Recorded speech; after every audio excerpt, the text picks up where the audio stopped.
नमस्कार, मैं विशाल और आप देख रहे हैं नेशन भारत। बात हमने कल भी की थी, बात हमने कुछ दिन पहले भी की थी और उससे पहले भी की थी।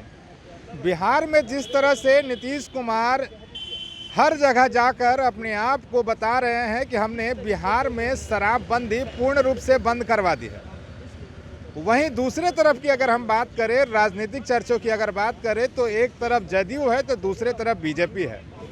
जदयू के लोग बीजेपी पे टिप्पणी कर रहे हैं और बीजेपी के लोग जदयू पे टिप्पणी कर रहे हैं। ये तमाम बातें जो है वो सामने निकल कर आ रही है। ऐसे में क्या जो महागठबंधन की सरकार है, क्या बिहार में अभी भी उसी रूप से है जिस रूप से पहले थी? तो सबसे पहले हम बात करेंगे बिहार में शराबबंदी से हुए 7 लोगों की मौत को लेकर।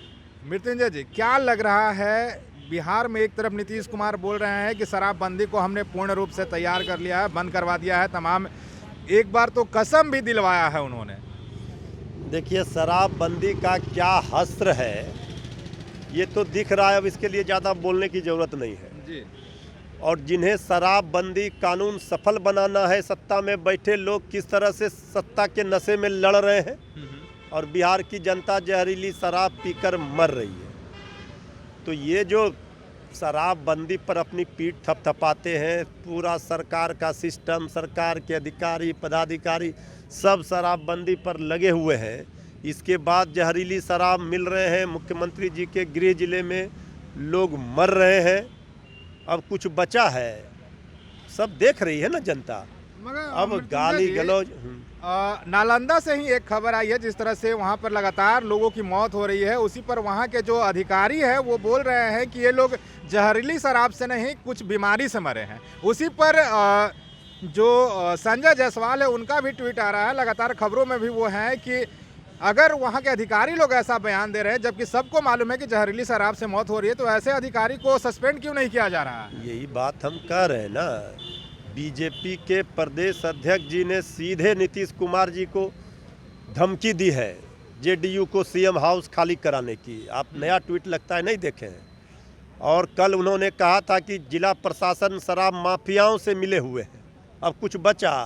एक दूसरे को दोनों दल जेडीयू बीजेपी नंगा करने पे, और दोनों नंगा हैं जनता के सामने। अब ये सरकार पूरी तरह से जेडीयू भाजपा नंगा हो गई है। तो अब इसमें कुछ बचा नहीं है। अब सारे बीमारियों की एक ही दवाई, इस सरकार की जल्द होगी विदाई। जो लड़ाई और जो खेल चल रहा है, इसी खेला की बात हम लोग कर रहे थे, तो आप लोग सवाल कर रहे थे खरमास खत्म, खेला शुरू। ऐसा तो नहीं कहा जा सकता है ना कि यूपी में जदयू जो अपना सीट मांग रही थी, सीट नहीं मिला। कुछ भी कहा जा सकता नहीं है, इसलिए कि जो दिख रही है, जिस तरह तुम तड़ाक गाली गलौज की भाषा दोनों दल कर रहे हैं, ये तो दिख रहा है ना। आपको सीट नहीं मिला, हाँ मिला, इस तरह की लड़ाई, इस तरह की भाषा तो शायद ही कोई देखा हो पहले, इसके पहले की सत्ता में बैठे दल कर रहे हो। इसके बाद भी नीतीश कुमार जी को कुर्सी अगर प्यारी है, मान सम्मान स्वाभिमान बेच करके भी अंतरात्मा नहीं जग रही है अभी भी, तो फिर वो कुर्सी से चिपके रहेंगे, नहीं तो इस्तीफा देंगे। मतलब आपका भविष्यवाणी कहीं ना कहीं आकर सफल हो रहा है। भविष्यवाणी तो सफल होना ही है। अच्छा। इसमें किसी को कोई शक शुकवा संदेह नहीं होना चाहिए। चलिए, तो अभी हमारे साथ मृत्युंजय तिवारी थे, जिन्होंने पहले ही बता दिया था कि 15 तारीख के बाद जो है वो खेला होगा। मगर देखने वाली बात यह होती है कि आगे के तस्वीरों में क्या कुछ सामने निकल कर आएगा। तब तक के लिए बने रहे हमारे चैनल के साथ। और हाँ, अभी तक आपने हमारे चैनल को लाइक शेयर सब्सक्राइब नहीं किया है तो जल्द से जल्द कर ले। धन्यवाद।